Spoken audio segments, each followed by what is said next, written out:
Hello' everyone, কি খবৰ আপোনালোকৰ? লাষ্ট মিনিট ব্লগত মই কৈছিলোঁ যে আমি আহিছোঁ গুৱাহাটীত। তো একচুৱেলি আমাৰ শাহুমাৰ আজি জন্মদিন 28 জুন। তো সেইটোৰ কাৰণে আমি আহিছোঁ, গোটেইবিলাকে লগ হৈছোঁ। তো যোৱাকালি আমি আহি পালোঁ আৰু ইয়াৰ ৰাতিপুৱা আজি ৰান্ধনি আহিলে। আমি একচুৱেলি ভাবিছিলোঁ বাহিৰতে চেলিব্ৰেট কৰিম মাৰ বাৰ্থডেটো, কিন্তু যিহেতু ইমান গৰম সেইটো কাৰণে ঘৰতেই প্ৰগ্ৰামটো কৰিলোঁ। ইয়াৰ ৰান্ধনিও ঢেৰ কিবাকিবি বনাইছে, বহুতকেইটা আইটেম হৈছে, মাছে মাংস কণীয়ে দৈয়ে মিঠাই ভাজি ঢেৰ কিবাকিবি। তো গোটেইখিনি হৈ গ'ল ভালে ভালে। তাৰপিছত এয়া বাইদেউ আৰু মই দি আছোঁ, চববিলাকে ভাত খাই আছে। আৰু আমাৰ বাৰ্থডে গালেও বহুত খুচি, যিহেতু আমি গোটেইবিলাকে লগ হৈছোঁ।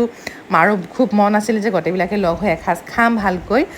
সেয়া দিনটো ভালে ভালে হ'ল, পাৰ হৈ গ'ল। হাৰ্টে শ্ৰিয়ানৰ পিহু দেখিছে নাই, পূৰা দুইটাই খেলি আছে। আৰু এতিয়া আমি বাৰ্থডে গালক চববিলাকে গিফ্ট দি আছোঁ। ময়া ধুনীয়া নেকপিচটো আনিছোঁ মাৰ কাৰণে, মেকআপৰ বস্তু আনিছোঁ। মায়ে যিহেতু আমাৰ খুব ষ্টাইলিছ সাজি ভাল পায়। আৰু সন্ধিয়া আমাৰ বাৰ্থডেটো কেনেকৈ চেলিব্ৰেট কৰিলোঁ সেইটো নেক্সট মিনিট ব্লগত জনাম।